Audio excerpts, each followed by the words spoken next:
Les habla el padre Gabriel Romanelli, misionero del Instituto del Verbo Encarnado en la Franja de Gaza. El Evangelio del día de hoy es tomado de San Marcos, capítulo 3, y dice así. En aquel tiempo Jesús fue a casa con sus discípulos, y se juntó de nuevo tanta gente que no los dejaban ni comer. Al enterarse su familia, vinieron a llevárselo, porque decían que no estaba en sus cabales. La Iglesia nos propone en el día de hoy solamente dos versículos que, leídos de una manera muy sucinta, muy rápida, uno podría decir, ¿y qué podríamos sacar de enseñanza de una situación, de una circunstancia quizás tan cotidiana, tan, entre comillas, tan banal? Y sin embargo, como todo lo que ha hecho nuestro Señor Jesucristo, incluso si está contenido en una sola palabra humana, está lleno de riqueza. Entre las cosas que podemos considerar del texto que acabamos de escuchar, comenzando por ese, se fue a casa con sus discípulos. Nuestro Señor Jesucristo vino del cielo a la tierra y plantó su tienda, dice la Escritura. Él vivió, Él se instaló entre los hijos de los hombres y tuvo su ciudad natal, Belén, que la dejó para huyendo de la persecución de Herodes el Grande. Y luego tuvo su ciudad en donde se crió, Nazaret. Pero cuando comenzó su vida pública abandonó Nazaret y pasó a ser su ciudad, según los evangelios, Cafarnaúm.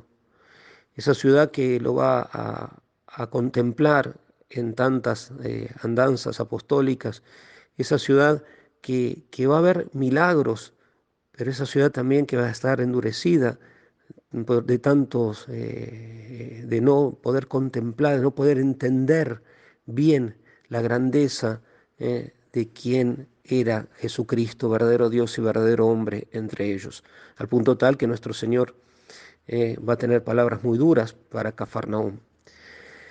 Eh, Él va ahí con sus discípulos, el primer cenobio, el primer monasterio, el primer seminario.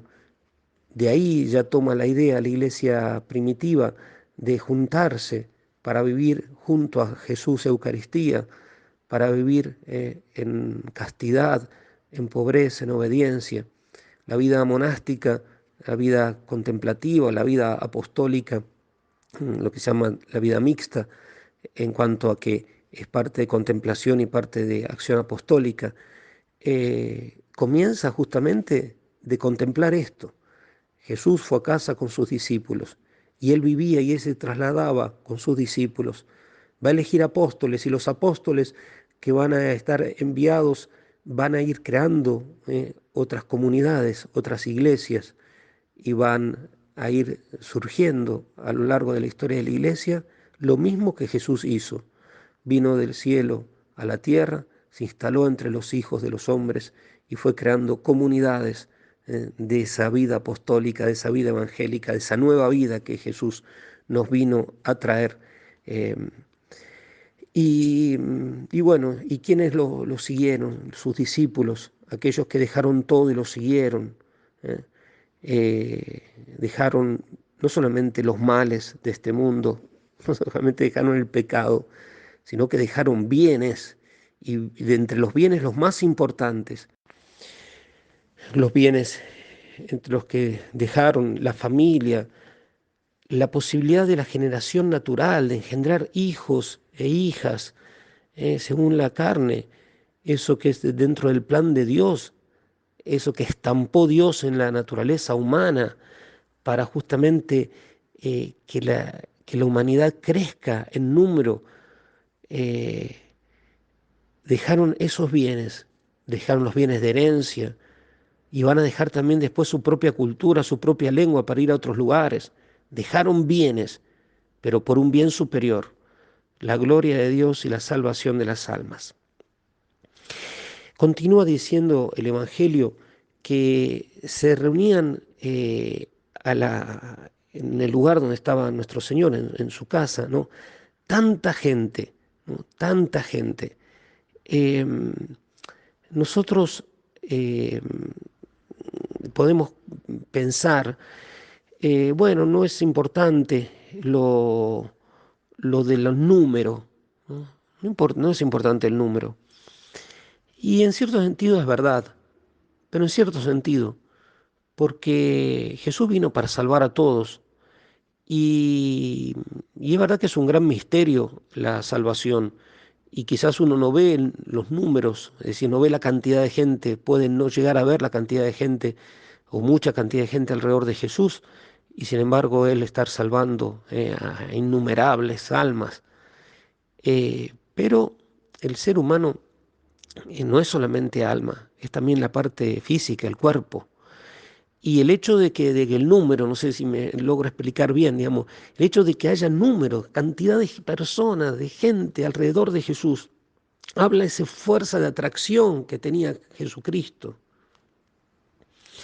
y que manifiesta de ese poder sobrenatural que tenía, esa bondad, esa sabiduría.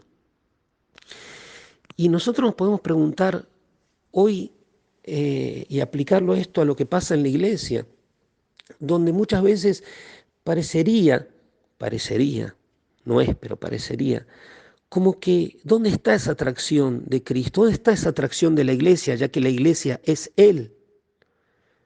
¿Por qué parecería que incluso hasta los católicos o los cristianos, por ejemplo, de la iglesia ortodoxa, pero hablo de los católicos, parecería que en masa se han olvidado de Jesucristo, que ya no los atrae, que ya no quieren ir a escuchar su palabra, no quieren ir a lavarse en sus aguas purísimas, no quieren ir a confesar sus pecados, no quieren ni siquiera ir a pedirles milagros?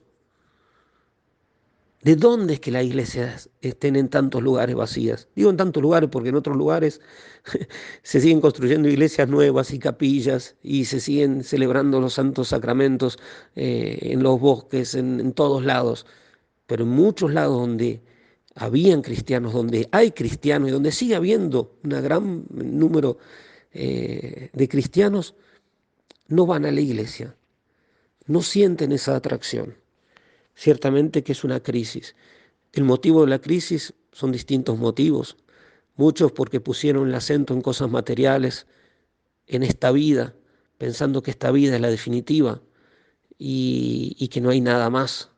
O, por ejemplo, pensar que listo todos por el hecho de vivir acá, cuando nos morimos todos vamos al cielo y listo. Lo cual eso no es así, eso es una injuria también a Dios.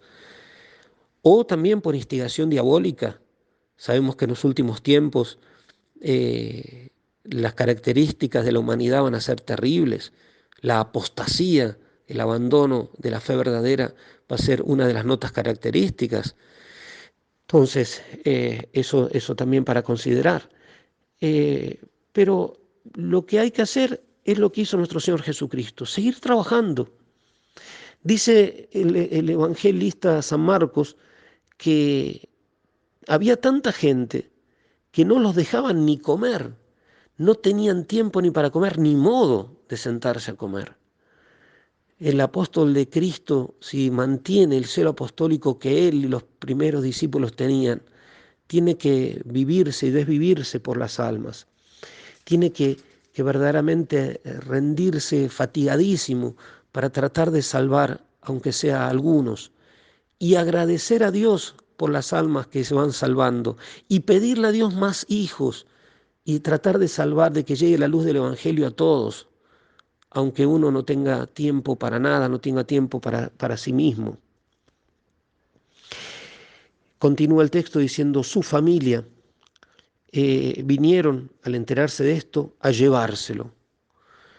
Y esto puede pasar al misionero, a la misionera, donde basado en un amor humano verdadero, pero que no entiende el sentido de la entrega propia, van a tratar de protegernos, pero que no es el modo, porque quererse llevar a Jesús de su casa, de su convento, de su seminario, de su iglesia, de la reunión con sus discípulos, del lugar donde Él está haciendo bien, no es el mayor bien, no es la voluntad del Padre. Él vino justamente para dar la vida y Él dijo que quien dejaba padre, madre, hermanos, todos, 100 veces más, y Él dejó el cielo para salvarnos. Y Él incluso en la tierra va a dejar también su familia, va a dejar sus bienes, va a dejar incluso su vida para salvarnos. Y por lo tanto no hay que tener miedo de gastarse y desgastarse por el reino de los cielos. Y finalmente, una cosa increíble, que la familia se lo quiere llevar porque decía que no estaba en sus cabales, es decir, estaba loco. Y esa locura, entre comillas, esa locura de nuestro Señor Jesucristo, esa locura de Dios, parece locura, pero no es locura, es la gran sabiduría. Es estar dispuesto a hacer la voluntad del Padre como alimento, como lo decía nuestro Señor. Es como Él nos enseñó que el reino de Dios no es comida ni bebida, sino alegría, justicia y paz en el Espíritu Santo. Es buscar el reino de Dios y su justicia, ya que todo lo demás, incluido la comida, la bebida, el vestido, vendrá por añadidura. Por eso, queridos hermanos, contemplando y escuchando este Evangelio, pidámosle a nuestro Señor Jesucristo por su Santa Iglesia, en primer lugar por sus misioneros, sacerdotes, religiosos, religiosas, laicos, que están comprometidos en la labor misionera de la Iglesia, que tengamos siempre a Jesucristo en el centro y así de poder atraer a tantos millones y millones y millones de personas al seno de la Santa Iglesia, aunque nos traten de loco, aunque parezcamos locos, pero es una locura salvífica, porque es continuar la voluntad salvífica de Dios Padre por medio de Jesucristo en su Iglesia. Que la Virgen nos bendiga a todos.